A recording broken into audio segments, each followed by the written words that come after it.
Bien, je me rappelle, j'espère que vous allez bien, que vous avez passé une bonne journée, une bonne semaine. Alors, on se trouve dans les parachutes des diplés. On connaît tous l'histoire des diplés.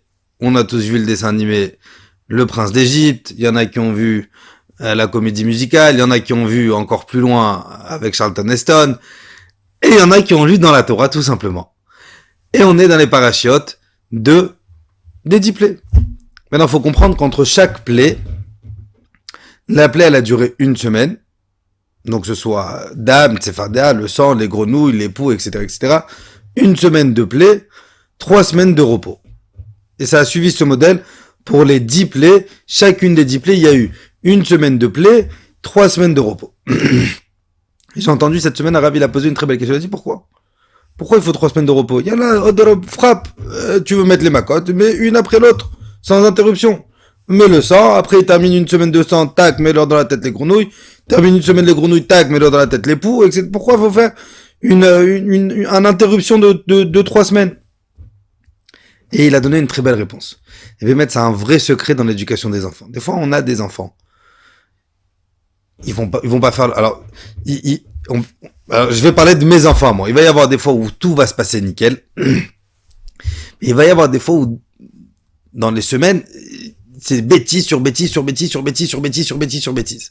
Alors il va pas écouter en classe, il va être dur à l'école, il va frapper ses copains, il va pas faire sa chambre, il va pas se brosser les dents, je veux dire d'aller se laver, ça va lui prendre 3 ans, il va pas manger, ça arrive. Et un enfant, c'est un enfant, faut lui donner l'équilibre, comment lui faire comprendre qu'est-ce qu'il faut faire et qu'est-ce qu'il faut pas faire. Le secret pour que ça rentre dans la tête, c'est que s'il y a trop de reproches, il y a rien qui rentre. S'il y a trop de reproches, le petit dans sa tête, il va penser, je suis nul. Et le but d'un père, le but d'une mère, c'est pas de détruire ses enfants. Le but d'un parent, c'est justement de l'élever. C'est justement de lui donner l'équilibre. Comment réussir? Mais si je lui crie trop, et fais ci, et fais ça, et fais ci, et fais ça, sans interruption psychologique, sans un peu d'amour entre les reproches, ça va rentrer par une oreille, ça va sortir par l'autre. C'est une des raisons pourquoi est-ce qu'Akadosh Baruch Hu, il a donné une semaine de Maca, une semaine de plaie, et 3 semaines de stop, de repos. Akadosh Baruch Hu, il a frappé les Égyptiens, c'est réfléchissez maintenant. Akadosh Baruch Hu, il aurait pu enchaîner, mais Akadosh Baruch Hu, il sait que ça allait pas être constructif. Si on crie trop, si on ferait trop de reproches, et encore,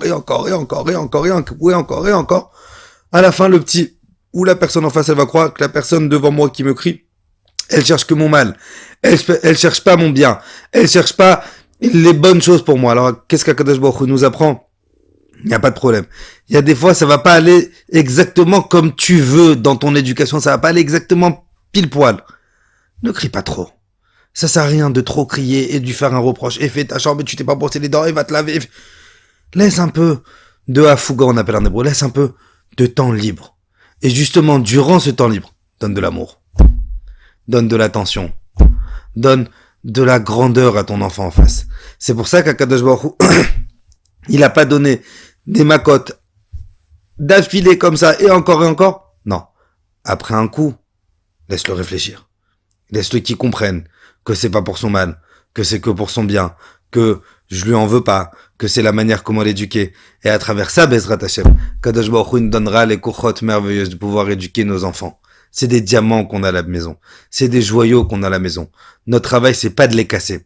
Notre travail, c'est de les construire. Mais on peut réussir à construire quelqu'un uniquement quand il y a de la compréhension vis-à-vis des parents, de réussir à se mettre au niveau de l'enfant. Parce qu'à la fin de la journée, ça reste un enfant. C'est pas un adulte qui peut assimiler les choses, qui peut comprendre. Non. À la fin de la journée, ça reste un enfant. Et Bezrat Hashem, qu'Akadosh Baruch Hu, il fasse, si Dieu veut, qu'on arrive à éduquer nos enfants dans la Torah, dans les mitzvot, dans la joie, dans la sérénité, Bezrat Hashem. Et qu'on puisse voir Mashiach, Tzidkenu B'Meher B'Yameinu. Amen.